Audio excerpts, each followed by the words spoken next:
One. Hi everyone, Sue Matsuki here for Nightlife Exchange with another Sue's Muse with one of my favorite muses ever, Mr. Mark Nadler. Hello, my love. How are you? Natsuki, I'm very happy to be talking to you. Look how cute you are. Oh, it's how cute you are. I love the color. This is great. I got to start wearing this color. I wear black all the time, but that's a fabulous color. So I wanted to talk to you. I've heard words like brilliant, inspired, entertainer, savant. I mean, I hear all these descriptive adjectives for you and know that they're true because I've seen your work for many, many years. Were you actually considered like a prodigy when you were a kid? Was music early on in your life? Did you know this? Yeah, I mean, was I considered a prodigy? I don't think so. But I started playing piano before I was 4 years old. I started performing, singing and playing piano at the same time in public before I was five. I had my first job when I was 10, playing piano and singing. So, I mean, people didn't bandy about words like prodigy and all of that stuff. But Mm. yeah, I was doing it from a very early age because started I first that was my husband who just I walked saw by. Dominic. Yeah, I started playing by ear. My sister was 10 years older than I, and she was a classical pianist, and I would listen to her and try to play what she was playing when she would finally relinquish the piano. Um, then when I was 6 years old, I had already been performing in public for about a year at clubs in town, like Kiwanis clubs, Mhm. Knights of Columbus clubs, things like that. The cute little kid who plays piano and sings, they all wanted that. And then I got cast as one of the little princes in The King and I at the Waterloo Community Playhouse in oh, Dominic doesn't want to hear any of this. The Waterloo Iowa Community Players production of The King and I. And it was directed by a woman who, her name was Jane Burkhead, and she was the director of vocal music and opera at the University of Northern Iowa. And she brought in a woman named Javone Maxwell, who was the head of the piano department at the University of Northern Iowa. And I was six. And I really wanted to study with Javone because I thought she was so adorable and so much fun and so cute. Well, she was a brilliant musician. Mhm. And as a matter of fact, is that here? Here I am. I don't know if you can see this. I can. That's Oh. my teacher, Javone. So um, I and well, I'm showing pictures. Here's one of my great inspirations, John Wallowich.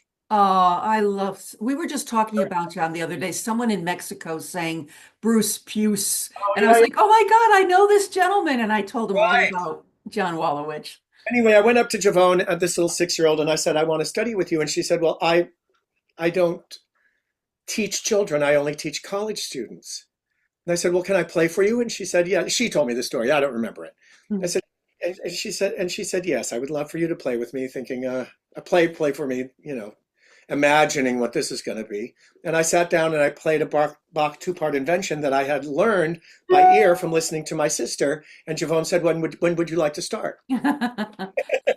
And so So I was you knew early on that it was going to be music. I mean, did you say, okay, this is what I want to do? not just music, Okay. but I knew always that I wanted to be a performer.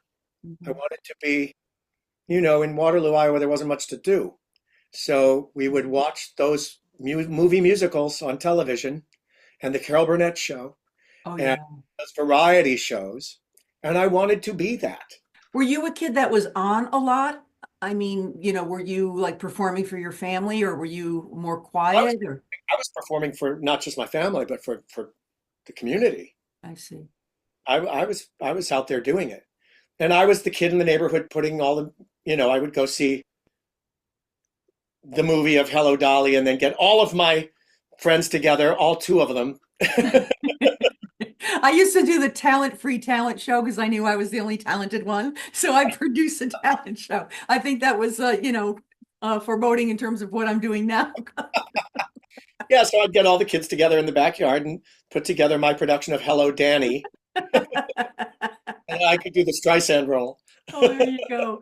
Now, speaking of acting, you just closed an off-Broadway show that I was so glad I got to see because I know you as Mr. Entertainment, Mr. Cabaret, Mr. Everything on stage.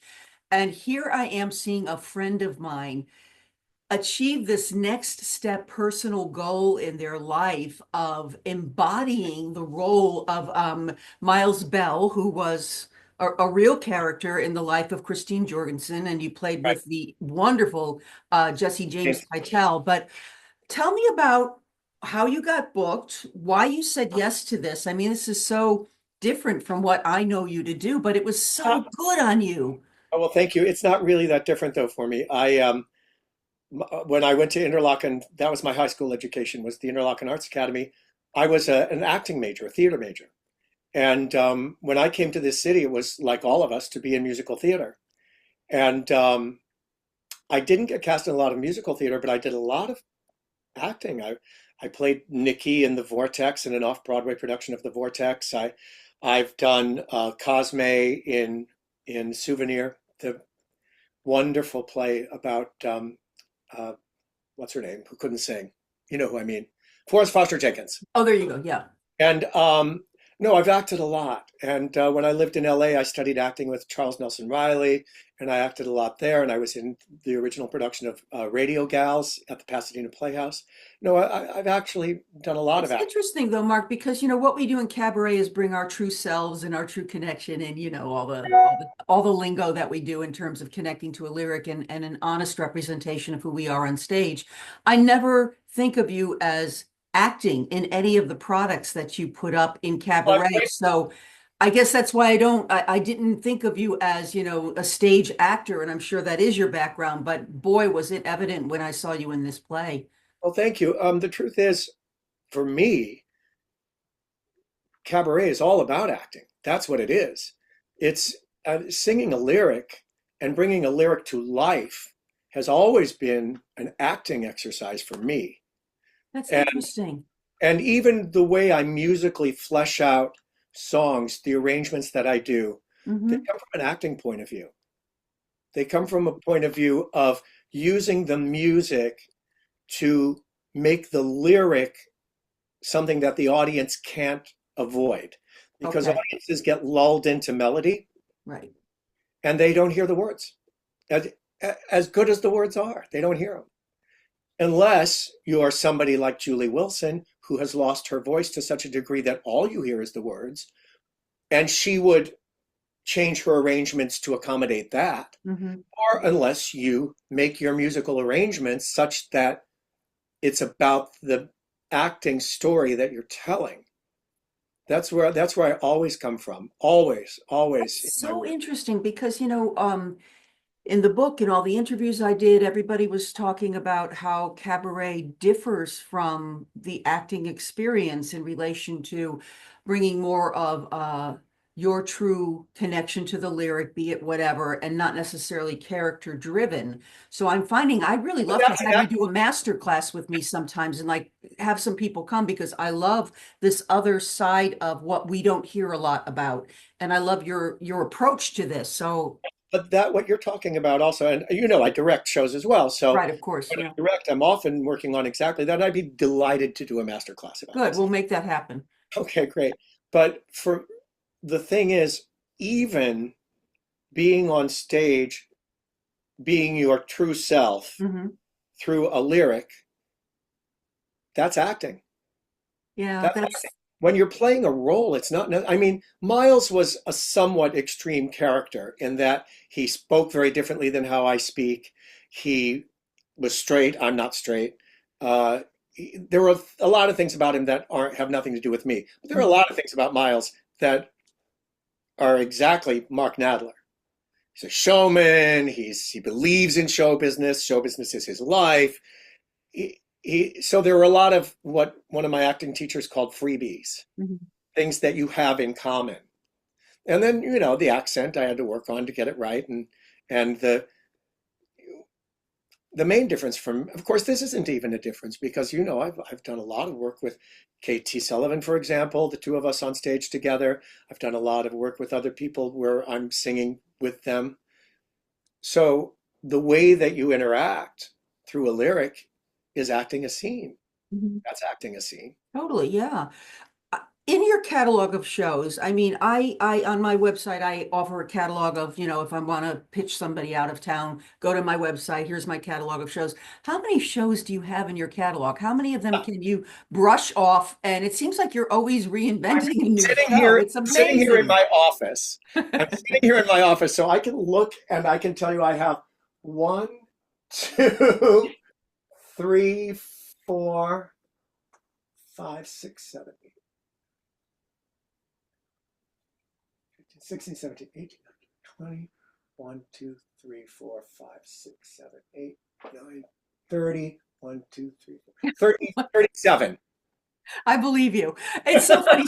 See right above me here? That's how I store my shows. When I'm done with I mean, you and I are like A-type. I can't imagine. But, I store my shows up there so that if I want to go do them, I just pull them down, brush them off, and I'm ready to go. But that's so funny. Several of my shows have other instruments aside from just the piano. So I have my shelves of those orchestrations that I have to be able to get out. I have a show that I did with the New York Pops. And so, I have all of those orchestrations, which I did. Yeah. And uh, uh, Wow. that's a lot of shelf space. What are a couple of your favorite shows? I mean, every show is like a little gift that you give to us, but are there any that are like really, really embedded in your heart? Well, they all are, but there are some, I mean, for example, there's one that I did. It's actually the last no, it's not the last solo show I did. The second to last solo show I did. I did this show in 2018. It was called The Old Razzle Dazzle, An Evening of Lies, Lying, and Liars.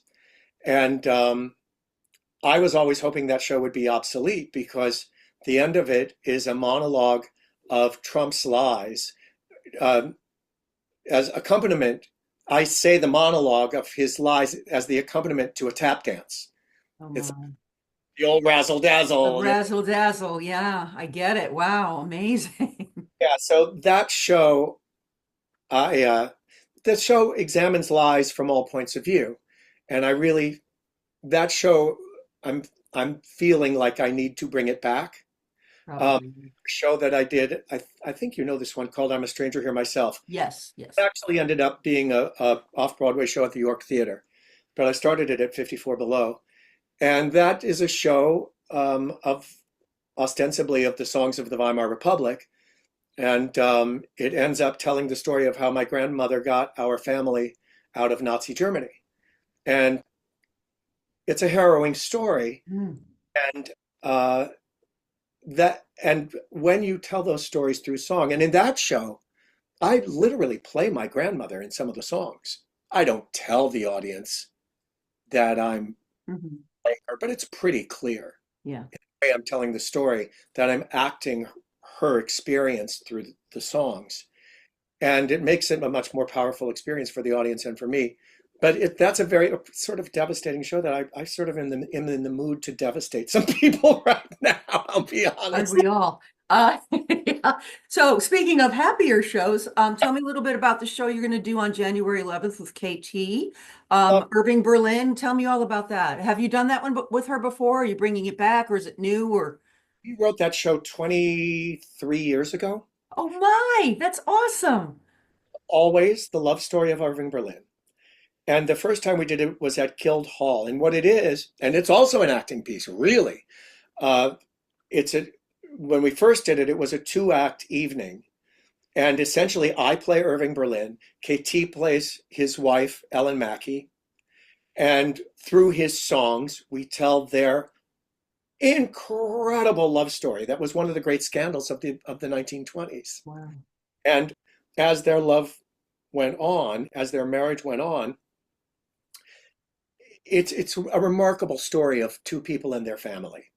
Well, I'm And going to have a link, a direct link to tickets and all the information below this interview. You can just click right there and go get tickets. And the tickets are like $20. because we're only doing an hour-long version of the Okay. exact evening because we're doing it for APAP. You know what APAP is? I The do know present. what APAP is, yeah. The Arts Presenters Conference, it's in January every year, and it's where talent presents to people who will hire them and vice versa and stuff. So it's a big conference here in New York. To But get booked. So we're doing this at Florence Gould Hall, which seats 300 people. oh, And about 30 of those people might be presenters from APAP. So we want to fill out the rest of it. So we're selling the tickets for $20. And well, it's we'll help you sell that out so that whoever's going to hire you, we'll have a lot of clapping. tell you, Tell me one tell of you what, the biggest surprises when you were researching. I mean, you do incredible research on all your shows, but what was one of the biggest surprises you discovered when you delved into a show and you were looking up some research and you're like, oh, I never knew that? Because it seems like you know everything. I'll tell you the answer to that in a moment. But first, I want to tell you about what happened the first time we did Always out at Guild Hall in Okay. East Hampton. I think it's East Hampton. I don't know one Hampton from another. But Ham, I know. Hampton, not so much. Anyway, You shouldn't know him. Bad Jew, bad Jew. so we come down after doing the show, and Irving Berlin's oldest daughter, whose name was Mary Ellen Barrett, she came backstage. She had helped us get some of the songs. I had read the complete lyrics of Irving Berlin in order to choose the songs. There were some that were unpublished songs that we really wanted, and Mary Ellen had helped us get our hands on the music to some of these unpublished songs that we really needed for the show. And after the show, backstage, and Mary Ellen Barrett, Irving Berlin's daughter, comes backstage, and she sees me and she says, "Daddy?" Oh, oh, That was one of the great moments of my life. there you go. Wow. That show, I really like take on the character of Irving Berlin. I eventually speak like him and sing like him. And, it's as much playing a character as Miles was. So to answer your question about research, one of my shows that I did, of which I am most proud, is called Tchaikovsky and Other Russians. I saw that. That was at the Firebird, if I remember correctly. This time I did it, it was actually the first time I did it was at the Algonquin, and Okay. one night only, and then it went to the Firebird. And I did it at Wild Recital Hall. I've done it all over. Um, so that show is, the song Tchaikovsky and Other Russians that made Mhm. Danny Kaye a star by Kurt Weill and Ira Gershwin. It's a list of 47 Slavic composers. Ira thought they were Russian. They're not all Russian. He got the names literally from looking at the back of George Gershwin's sheet music, where they listed all the different composers of music he could play, and he wrote down the names. So I decided that I would do this show and that it would be explaining to the audience who each of these 47 people were, and then playing a little bit of music by each of these 47 people. When possible, finding an American popular song to flesh out their stories, to help tell their lives. Mhm. And then at the end, this was my clever idea, that at the end of the show, I would play the music by the composer in counterpoint to singing the name of the composer in the song. And that's what I did. But there was one composer whose name was Kwoczynski, Paul Kwoczynski, P. Kwoczynski, on the music. Well, so I couldn't find the music anywhere. I couldn't find anything by Kwoczynski. I couldn't find anything about Kwoczynski. And this is before the internet. This was 2002. Mhm. But I was at Lincoln Center Library with my husband, actually. He and I had just met, and he's a classical pianist, and he was helping me. We could not find this motherfucker Kwoczynski. And we're looking and looking and looking and looking, and finally, in a book of piano literature, I see an etude by P. Kwoczynski. And that's all I knew about him. Every other composer in this song, I knew lots about. But I knew nothing about this guy, Kwoczynski, except for that he wrote this really tender, beautiful little etude. And when I saw that, when I saw how beautiful this piece of music was, and how obscure this human being became. It gave me what eventually became the theme for the entire show, was the nature of fame. Why do we remember who to remember? Why do we forget people like Pete Foczynski, who wrote beautiful, beautiful music? Mhm. That became the overarching theme and completely altered everything about the show. Wow. So That's a that was a great, piece of research, really changed everything. wow. Your tenaciousness in finding it too. My goodness. Aim, that was, Oh, it I was just like, wanted to ask you, you are going to be our last interview for the year. Did you ever receive any kind of mentor advice that you use in your singing or your personal life that you can offer as a little gem to our listeners today about performing? You've been around for a while and we all love and respect you so much. So, what do you have to say to us? I've received a lot of excellent, excellent, excellent advice from teachers, from people I admire, Julie Wilson, Dawn Hampton, who so many people don't know, but who gave me so much, helped guide me so much, John Wallowich, Mhm. people who I admired, and then they guided me. Um, and I could tell you endless advice from those people. But I think that what has been helping me more, and what I need right now, is more in my personal life than in my work. And maybe other people are feeling that way too at Yeah, the I'm moment. sure. So we had an associate director on the Christine Jorgensen show whose name is Lucky Stiff. Lucky is a brilliant director out of Steppenwolf, out of Chicago. And Lucky is non-binary.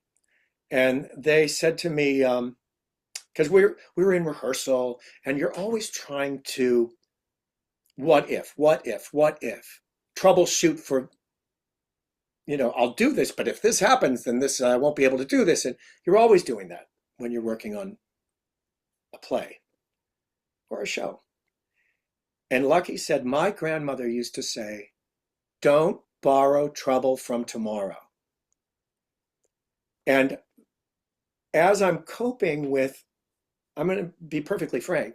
Mhm. I hope I No, offend go for it. It's fine. viewers, but if they're offended by this, I sort of hope I offend them. Um, as a child of a family who escaped Nazi Germany, I am very sensitive to the plight of the immigrants and to the plight of the refugees. As a gay man, I am very frightened of what the Supreme Court can not only do to my marriage, but can do to the young people coming up who now, I mean, up until this election, had so much to hope for thanks to what we did in our generation. And I, I'm really, I have to keep saying to myself, I don't know what's going to happen. I don't know how far it's going to go. I don't know how bad it's going to get. Don't borrow trouble from tomorrow. So that's what I'm using as my watch cry right now. It's a good mantra, Mark. I'll tell you. I can't tell you how excited I am and grateful I am that you spent a few minutes with me today, and with our viewers. So I wish you all happiness and all success in the upcoming year, both personally and professionally. And have a great holiday season. And everyone out there, thank you so much for joining us again for Nightlife Exchange for Sue's Muse, Mr. Mark Nadler. Have a great day and happy holidays, everyone. thank you, Sue. Bye, everybody.